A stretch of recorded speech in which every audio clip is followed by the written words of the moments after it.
दशकं 81 काळिन्दी आदि परिग्रह पारिजात हरणं च स्तिग्धां मुक्तां सततमभितां वालयन् सत्यभामां यातो भूयः सह खलु दया याज्ञसेनी विवाहम् पार्थप्रीत्यै पुनरपि मनागास्थितो हस्तिपुर्यां चक्रप्रस्थं पुरमपि विभो संविधायागतो अभूः भद्रां भद्रां भवतवरजां गौरवेणार्ध्यमानां दत्त्वा तामहृत गुहनामस्करी चक्रसूनुः तत्र कृतं फलमनुनयन् प्रत्यकास्तेन सार्धं चक्रप्रस्थं प्रियसखमुदे सत्यभामा सहायः तत्र क्रीडन्नपि च यमुनाकूलदृष्टां गृहीत्वा तां काळिन्दीं नकरमगमः काण्डवप्रेणिताग्निः भ्रातृप्रस्थां प्रणयविवचां देवपैतृष्वसेयीं राज्ञां मध्ये सपदि जहृषे मित्रविन्दामवन्तीं सत्यां गत्वा पुनरुतवहो नग्नजिन्नन्दनां तां बत्वा सप्तापि च वृषवरान् सप्तमूर्तिर्निमेषात्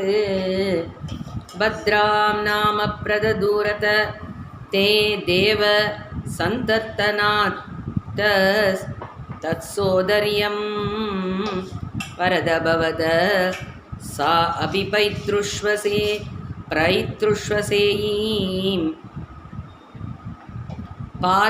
पार्थात्यैरभ्य श्रुतलवनं तोयमात्राभिलक्ष्यं लक्षं चित्वा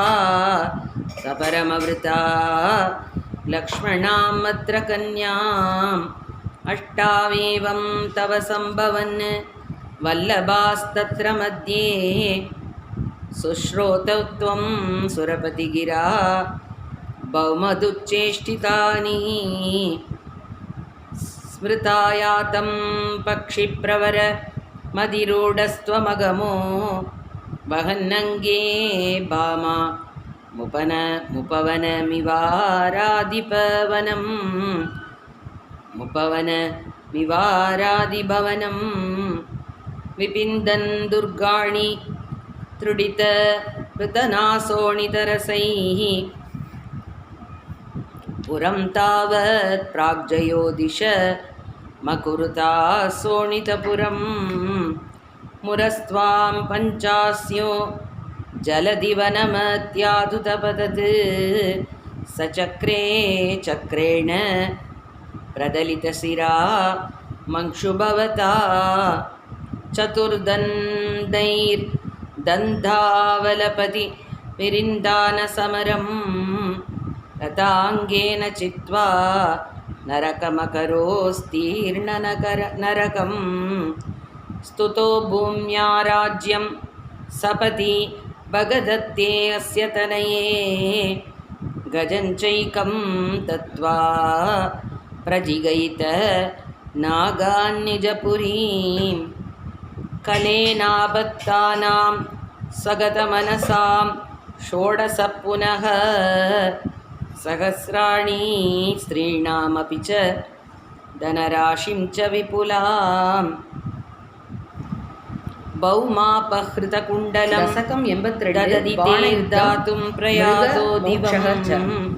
चक्राद्यैर्महितः सकलु तव कलासंवरेणाकृतस्तक्रिया चत्वारत्या कल्पतरुषा निजभिपतितं जिद्विकन्यां त्यागमस्तु श्रीमत्पुत्रो दोषैर्दृशैति व्याख्यातुमेवाकृताः यद्रोल्पद्रुहे सत्यभामां पवनभुवि सृजनिना रुक्म्यपीत्युतवैरात् स्वीकृत्य प्रत्यगारं सहस्रबालयन् केलिमेघेश्वरस्य महिता दुहिताक्षर्यान् नारदालोकितविनेन गतिस्तत्र तत्रापि गेहे स्वप्ने अनभूय भगवन् कुर्वन् विरहादुरा अभूत् दशदशदनयान् योगिन्यवतीवातालयेश खलु चित्रलेखा तस्याः सखी विलिखति तरुणानशेषान् तत्रा निरुद्धमुषया विदितं निशायाम् अनेष्टयोगफलतो भवतो निकेतात् कन्यापुरे दयितया सुकुमारमन्दं शयनं कथञ्चन पवन्दुषि सर्वबन्धौ श्रीनारदोक्तददु तन्तदुरन्तरोषैस्त्वं तस्य शोणितपुरं यदुभृन्यरुन्दाः पुरीबालच्चैलप्रियदुहित तृनाथो अस्य भगवान् समं भूतवरा धैर्यतु फलमसङ्गं निरुरुते महाप्राणो बाणो जडिति युयुतानेन युयुते गुहः प्रत्युम्नेन त्वमपि पुरहन्त्रा जगडिषे निरुत्तासे शास्त्रे मुमुहुषि तवास्त्रेण गिरिसे धृता भूता भीताः प्रमदकुलवीराः प्रमदिताः परास्कन्दत्स्कन्दः कुसुमचरबाणैश्च स शिवः सकुम्बाण्डो पाण्डं नवमिव फलेनाशु विविते चापानां पञ्चसत्या प्रसभमुपगते छिन्नशापे अथ बाणे व्यर्थे याते समेधो जरपति रसनैरज्वरी तज्जवरेण ज्ञानी स्तुत्वा अथ तत्त्वा तव चरितजुषा विज्वरं सज्वरो अगात् प्रायो अन्तर्ज्ञानवन्तो अभि च बहुतमसा रौद्रचेष्टा हि रौद्राः बाणं नानायुधोग्रं पुनरपि पतितं दर्पदोषात् वितन्वन् निर्लूनाशेषदोषं सबदि बुभुदुषा शङ्करेणोपगीतः तत्वाचा सिट्टबाहुद्विदय मुभयतो निर्भयं तत्प्रियं तं मुक्त्वा तत्तमानो निजपुर मगमसा निरुद्ध सहोषः मुहुस्तावच्चक्रं वरुणमजयो नन्दहरणे यमं बालानीतौ तव दहनपाने अनिलसकं विधिं वत्सस्येहे गिरिशमिह बाणस्य समरे विभो विश्वोत्कर्षी तदयमवतारो जयति ते द्विजरुषाग्रकला सवपुत्तरं मृगनृपं त्रिदिवालयमापयन् निजजने द्विजभक्तिमनुत्तमा उपदिशन् पवनेश्वर पाहि माम्।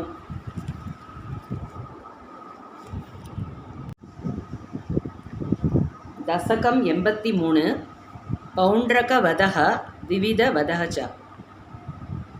रामोऽथ गोकुलगते भ्रमता प्रसक्ते उतानुवेदयमुनादमने मदान्ते स्वैरं समारमति सेवकवता मूढो दूतं न्ययुङ्क्त तव पौण्ड्रकवासुदेवः नारायणो अहमवतीर्ण इहास्मि भूमौ तत्से किल त्वमपि मामकलक्षणानि उत्सृज्यतानि चरणं व्रजमामिति त्वां दूतो जगात सकलैर्हसितः सभायां दूते अतयातवति यादवसैनिकैस्त्वं यातो तदर्शितवपुः किल पौण्डरकीयं तापेन वक्षसि कृताङ्गमनल्पमूल्य श्रीकौस्तुभं मकरकुण्डलपीतजेचेलं कालाय संनिज सुदर्शनमस्य नमस्यतो अस्य कालानलोत्करकिरण सुदर्शनेन शीर्षं च गर्तित ममर्तित चास्य सेनां तन्मित्रकाशिपशिरोऽपि सकर्तकास्यां जाल्येन बालकगिरा अभिकिलामेव श्रीवासुदेव इति रूढमतिचिरं सह सायुज्यमेव भवदैक्यधिया गतो अभूत् ओ नाम कस्य सुकृतं कथमित्यवेयात् काशीश्वरस्य तनयो अतसो दक्षिणाख्यः सर्वं प्रपूज्य भवने भवते विहिताभिचारः कृत्यानलं कमपि बाणरणादिभीतैर्भूतैः कथञ्चन वृतैः सममप्यमुञ्चत् तालप्रमाणचरणामखिलं दहन्तीं कृत्यां विलोक्य चकितैः गतितो अभिपौरैः द्यूतोत्सवे किमपि नो चलितो विभो त्वं पार्श्वस्थमासु विससर्जितकालचक्रम् अभ्योपदत्यमितताम्नि भवन्महास्त्रे हाहेति विद्रुतवती खलु घोरकृत्या रोषात् सुदक्षिणमदक्षिण चेष्टितं तं पुप्लोषचक्रमपि काशीपुरीमदाक्षीत् स खलु विविधो रक्षोकाते कृतो बकृतिपुरा तव तु कलया मृत्युं प्राप्तुं तथा कलतां गतः नरकसशिवो देशक्लेशं सृजन्नगरान्तिके जडिति हलिना युध्यन्नत्थापपात दलागतः साम्बं कौरव्यपुत्रीहरण नियमितं सान्त्वनात्तीकुरुणां यातस्तत्वाक्यरोषात् धृतकरिनगरो मोचयामास रामः देगात्याः पाण्डवेयैरिति यदुवृतनाम्नामुचस्त्वं तदानीं तं त्वां दुर्बोधलीलं पवनपुरपते तापशान्त्यै निषेवे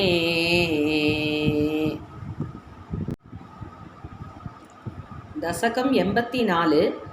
समन्त पंचक यात्रा बन्धुमित्रादि समागमः च क्वचित् तपनोपरागकाले पुरीनिदधत् कृतवर्मकामसूनो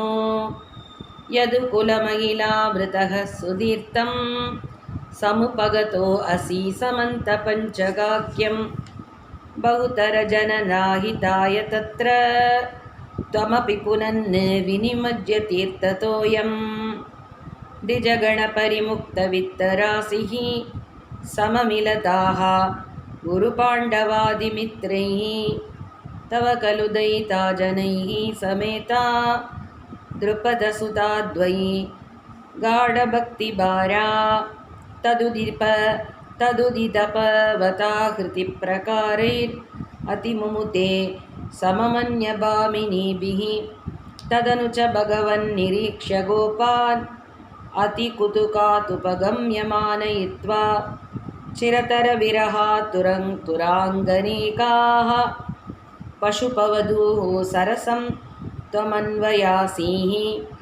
सपदि च भवति क्षणोत्सवेन प्रमुषितमानघृतां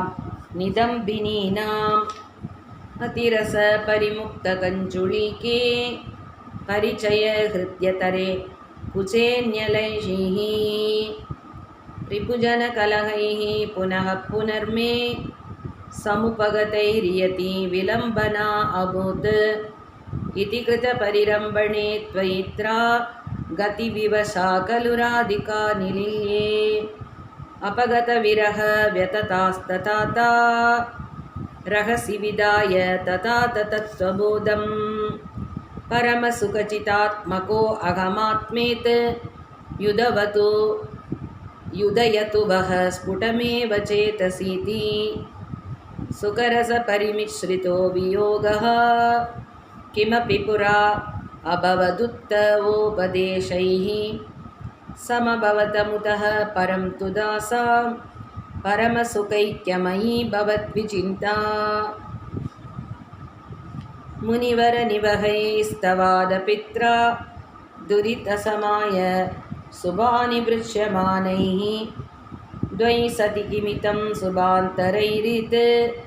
युरुहसितैरपि याजितस्तथा असौ सुमहति यजने विदायमाने प्रमुदितमित्रजने सहैव केपाः यतु जनमहितास्त्रिमासमात्रं भवदनुषङ्गरसं पुरेव बेजुः व्यपगमसमये समेत्य राधां दृढमुपगुह्य निरीक्षवीतकेतां प्रमुदितहृदयः पुरं प्रयातः पवनपुरेश्वर पाहि मां गतेभ्यः।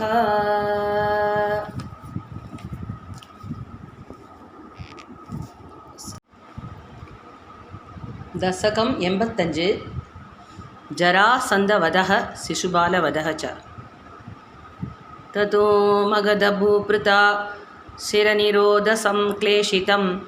सदाष्टगयुतायुतद्विदयमीश भूमिभृताम् अनाथचरणाय ते कमपि पुरुषं प्राहिणो दया सतस मागधक्षपणमेव किं भूयसा ययासुरभिमागतं तदनु नारदोतीरितात्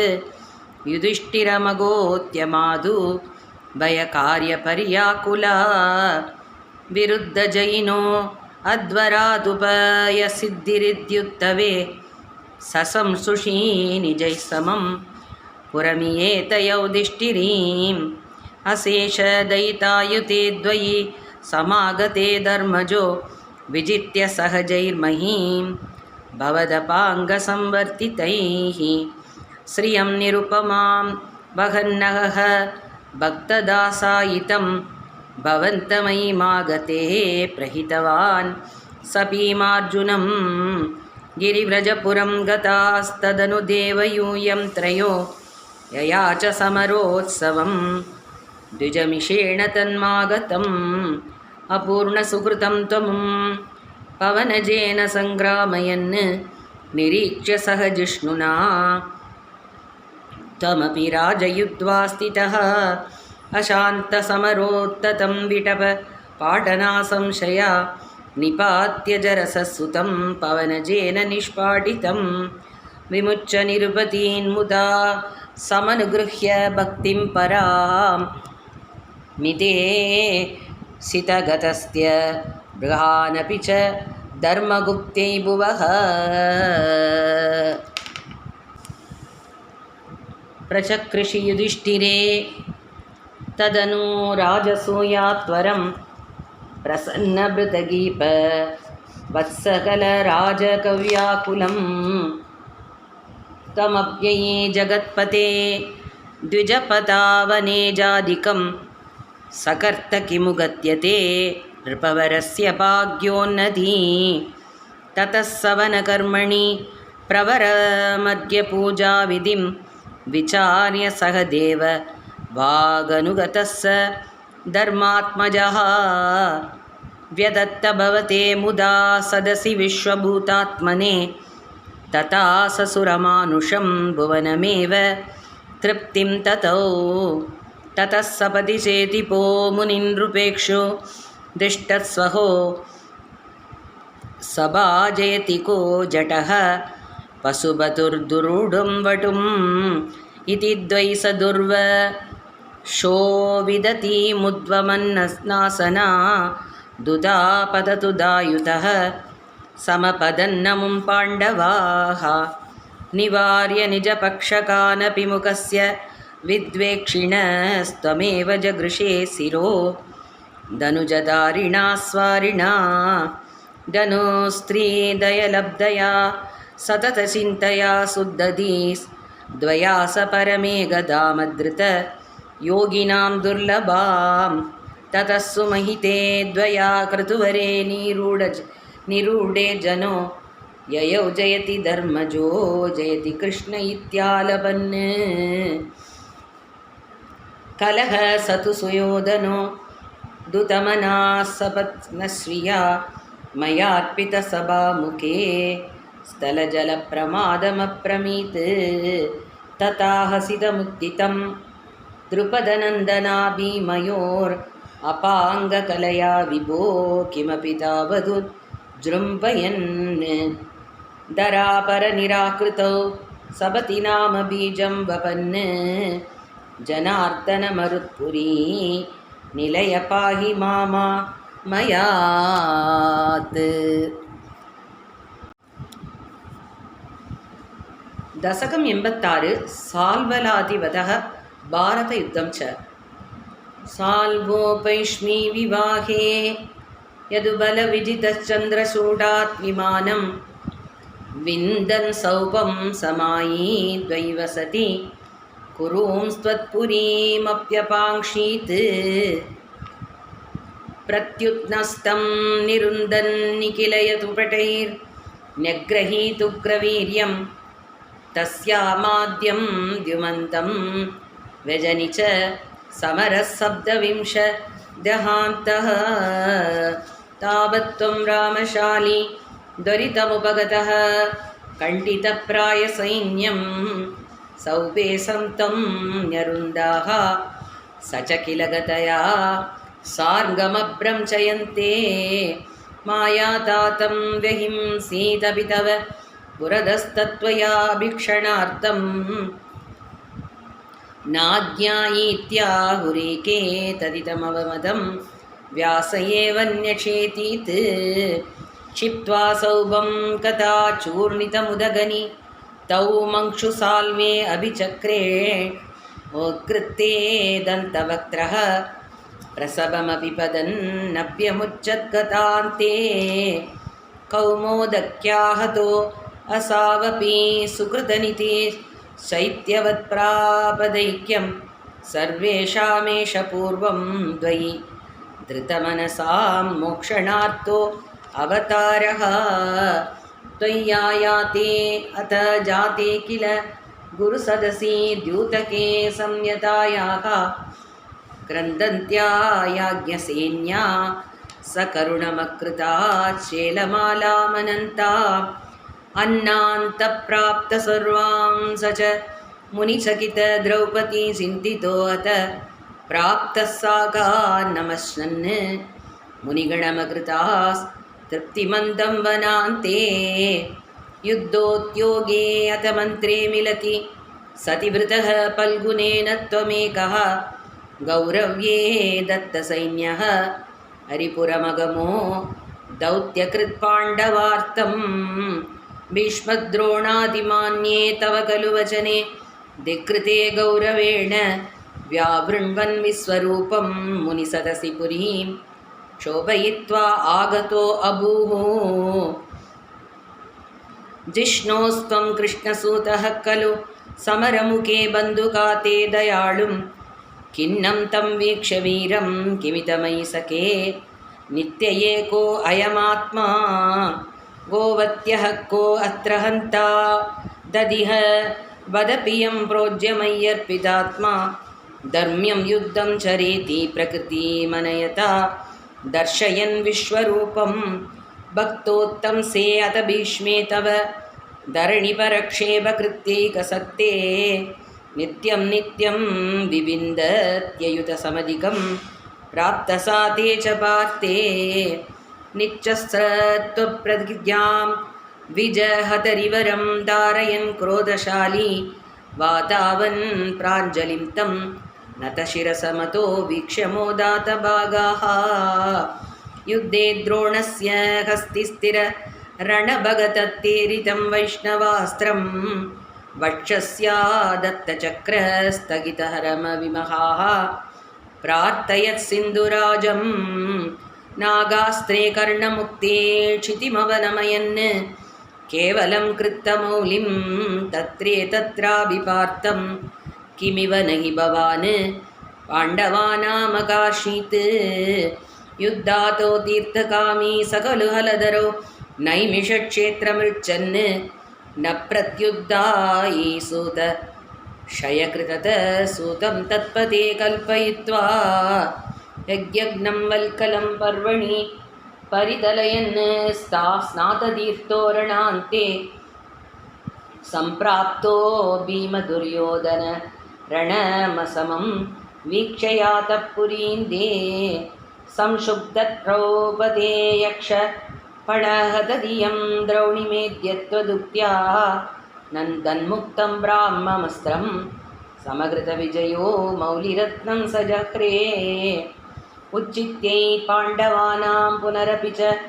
विषयुद्धरागर्भमस्त्रे रक्षन्नङ्गुष्टमात्रः किल जठरम का चक्रपाणिर्विभो त्वं धर्मौकं धर्मसूनो रविततदखिलं चण्डमृत्युः स भीष्म स्वां पश्यन् भक्तिपूर्णैव हि सपदीयौ निष्कलब्रह्मभूयं संयात्याताश्वमेतैः स्त्रिभिरतिमहितैर्धर्मजं पूर्णकामं सम्प्राप्तो द्वारकां तं भवनपुरपते पाहि मां सर्वरोगात्।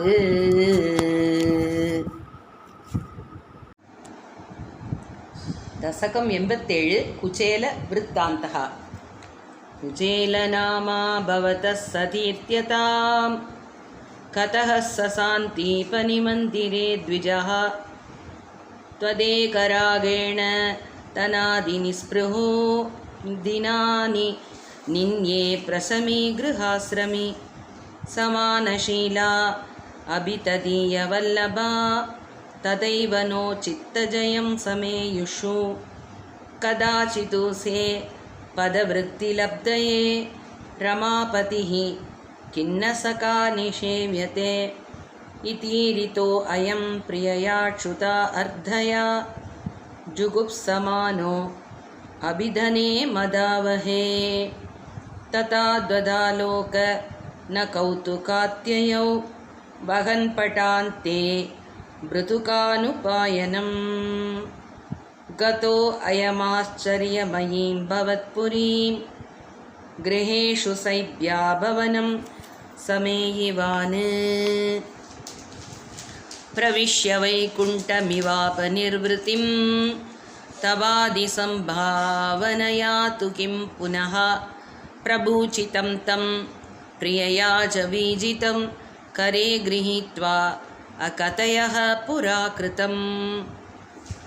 पदिन्दनार्दं गुरुतारसोदितैरभर्तुवर्षं तदमर्षिकानने त्रबाजुषो अस्मात् प्रदुकं पलादत प्रगृह्य मुष्टौ सकृतासिते द्वया कृतं कृतं नन्वियतेति सम्प्रमात् रमा किलो भेद्यकरं रुरोदते भक्तेषु भक्तेन समानितस्त्वया पुरीं वसन्नेकनिशा महासुखं पदापरेद्युद्रविणं विनाययौ विचित्ररूपस्तव कल्वनुग्रहः यतिह्यया शिष्यमता स्यतच्युतो वदामि भार्यां किमिति व्रजन्नसौ त्वदुक्तिलीलास्मितमग्नती पुनः क्रमादपश्यन् मणिदीप्रमालयं किं मार्गविभ्रंश इति भ्रमन्क्षणं गृहं प्रविष्टः स ददर्शवल्लभां सखीपरीतां मणिहेमभूषितां बुबोध च त्वत्करुणां महाद्भुतां सरत्नसालासो वसन्नभि स्वयं समुन्नमद्भक्तिपरो अमृतं ययौ त्वमेव मा भूरितभक्तवाञ्छितो मरुत्पुराधीश हरस्व मे गतान्.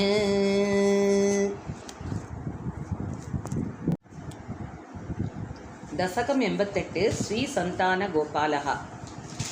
रागेवाचार्यपुत्रा हृदि निशमनया स्वीय षट्सूनुवीक्षां काङ्क्षन्त्या माधुरुक्त्या सुतलभुवि बलिं प्राप्य देनार्चितस्त्वं दादुच्चाभात्तिरण्यान् वितकसि भवान् सौरिजान् कंसभग्नान् आनीयैनान् प्रदर्श्य स्वपदमनयताः पूर्वपुत्रान् मरीचेः. श्रुतदेव इति श्रुतं द्विजेन्द्रं बहस्रास्वं नृपतिं च भक्तिपूर्णं युगभक्त्वमनुग्रहीतु कामो मिथिलां प्रापिततापसै समेतः. कच्चन् द्विमूर्तिरुपयोर्युगपन्निकेत मेघेन पूरी विभवैर्विहितोपचारः अन्येन दत्तिन भृतैश्च बलौदनात्यैस्तुल्यं प्रसेदित तदात च मुक्तिमाभ्यां भूयो अतत् द्वारवद्यां द्विजतनयं मृतिं तत्प्रलाभानपि त्वं गोवादैवं निरुन्त्यादिति किल गतयन् विश्ववोटा अभ्यसोटाः. जिष्णोर्गर्वं विनेतुं द्वयमनुजधिया कुण्ठिताञ्चास्य बुद्धिं तत्त्वारूढां विधातुं परमतमपद प्रेक्षणेनेति मन्ये. नष्टा अष्टास्य पुत्राः पुनरपि तव दुभेक्षाक्षया कष्टवाद स्पष्टो जातो जनाना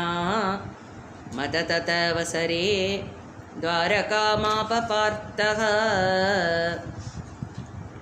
मैत्रेया तत्रोषितो असौ नवमसुतमृतो विप्रवर्य प्ररोदं श्रुत्वा चक्रे प्रतिज्ञाम् अनुपहृतसुत सन्निवेक्ष्ये कृशानुं मानीस द्वामभृष्ट्वा द्विजनिलयगतो बाणजालैर्महास्त्रैः उन्दानः सूतिगेहं पुनरपि सहसा दृष्टनष्टे कुमारे. यां यामैनत्रीं तथा अन्यासुरवरनगरीर्विद्यया असाध्य सद्यो मोकोद्योगः पतिष्यन् उत भुजि भवता सस्मितं वारितो अभूत्. सार्धं तेन प्रदिशीं दिशमधिजविना स्यन्दनेनापि यातो लोकालोकं व्यतीत. स्निमिरपरमतो चक्रताम्ना निरुन्दन् चक्रां सुश्लिष्टदृष्टिं स्थितमतविजयं पश्य पश्येति वारां बारे त्वं प्रातदर्शः किमपि हि तमसां दूरदूरं पदं ते. तत्रासीनं भुजङ्गादि पशयनतले दिव्यभूषायुधात्यैः आवीतं पीतचेलं प्रतिनवजलद श्यामलं श्रीमदङ्गं मूर्तीनामीशितारं परमिह दिशृणा मेघमत्तं श्रुतीनां त्वामेव त्वं परात्मन्. प्रियसखसहितो नेमितक्षेमरूपं युवां मामेव द्वादिक विवृतान्तर्हिततया विपिन्नौ सन्द्रष्टुं स्वयमहमहर्षं द्विजसूतान्. न एतं त्रागेतानिति खलु विदीर्णान् पुनरमून् द्विजायातायाताः प्रणुतमहिमा पाण्डुजनुषा एवं नानाविहारैर्जगदपि रमयन् वृष्णिवंशं प्रपुष्णन् नीजानो यज्ञवेतैरतुलविहृतिभिः प्रीणयन्नेन नेत्राः भूभारक्षेपतं वात् पदकमलजुषां मोक्षणायावतीर्णः पूर्णं ब्रह्मैव साक्षात् यदुषु मनुजतारूषितस्त्वं व्यलासी प्रायेण द्वारवद्या अवृततैतता नारदस्त्वत्र तस्माल्लेपे कदाचित् खलु सुकृतनिधि स्वत्पिता तत्त्वबोधं भक्तानामक्रयायि स च खलु मतिमानुत्तवस्त्वत्त एव प्राप्तो विज्ञानसारं स किल जनहितायातु न आस्ते पदर्यां सोऽयं कृष्णावतारो जयति तव विभो यत्र सौहार्दभीति स्नेहद्वेषानुराग प्रभृतिभिरदुलैरश्रमैर्योगभेदैः आर्तिं तीर्त्वा समस्ताममृतपद अकुः सर्वतः सर्वलोकाः सत्त्वं विश्वादिशान्त्यै पवनपुरपते भक्तिपूर्त्यै च भूयाः।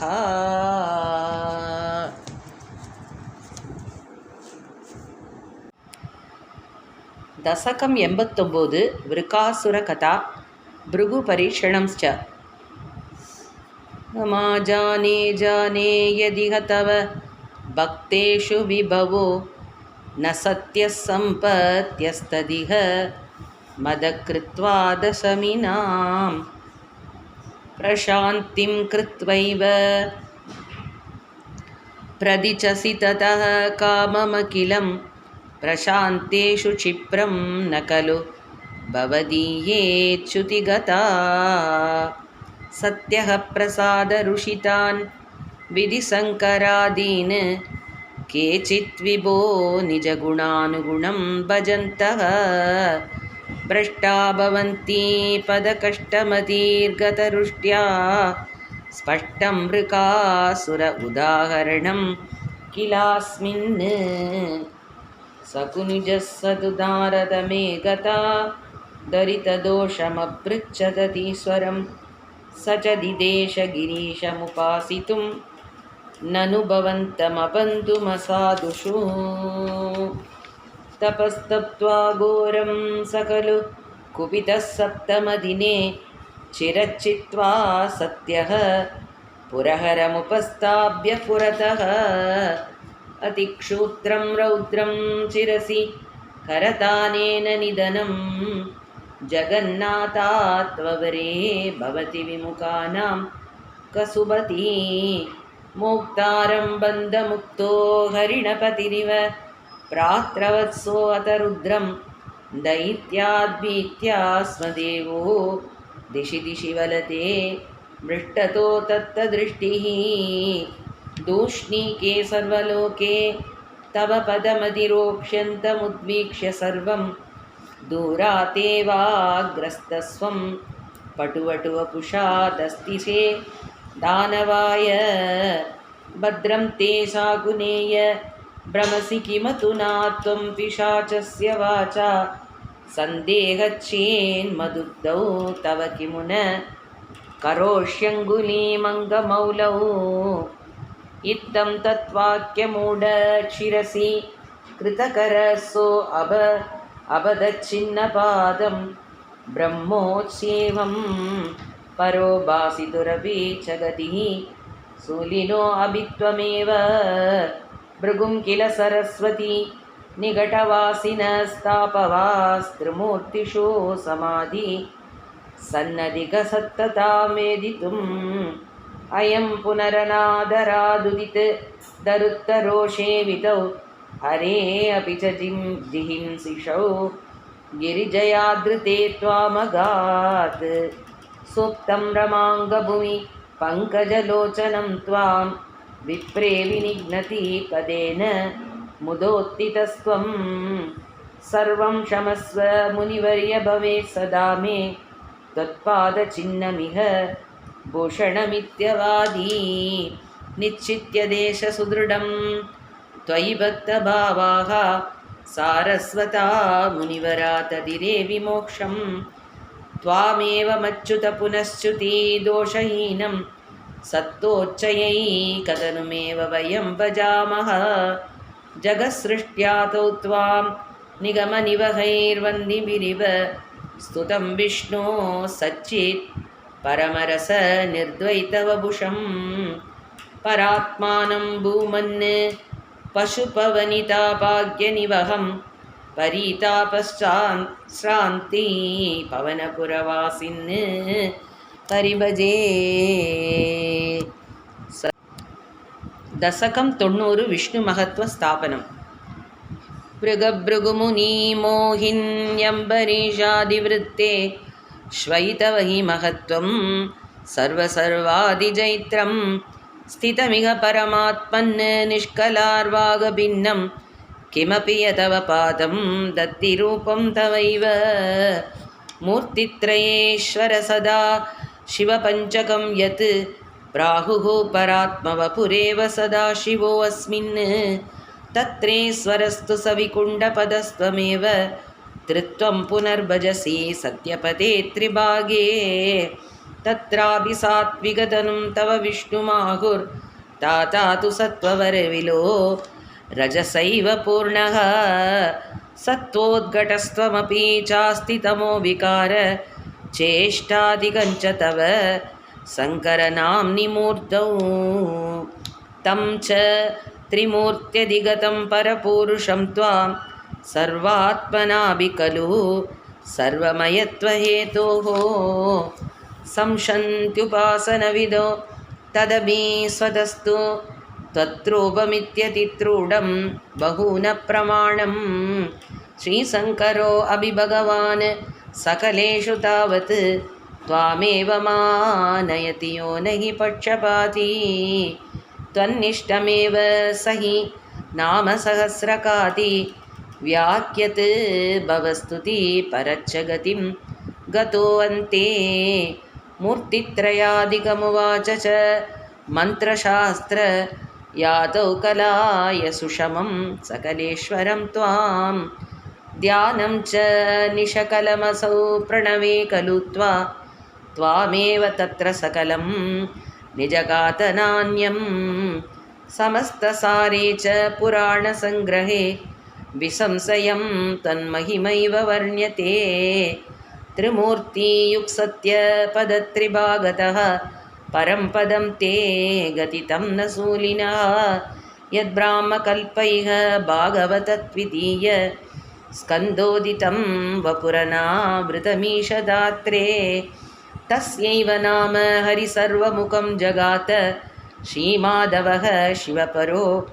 अभिपुराणसारे ये स्वप्रकृत्यनुगुणा गिरिशं भजन्ते तेषां बलं हि दृढयैव तदीयभक्त्या व्यासोहितेन कृतवानधिकारी हेतो स्कान्दादिकेषु तव हानिवशो अर्थवादैः भूतार्थकीर्तिरनुवादविरुद्धवादौ त्रेता अर्थवादकतयः खलु रोचनार्थाः स्कान्दादिकेषु बहवो अत्र विरुद्धवातास् त्वत्ताम सत्त्वपरिपूर्त्योपशेषिक्षणात्या यत्किञ्चिदप्य विदुषा अभिविभूमयोक्तं तन्मन्त्रशास्त्रवचना दभिदृष्टमेव व्यासोक्तिसारमय भागवतोपगीत क्लेशान् विधूय गुरु भक्तिपरं परात्मन्।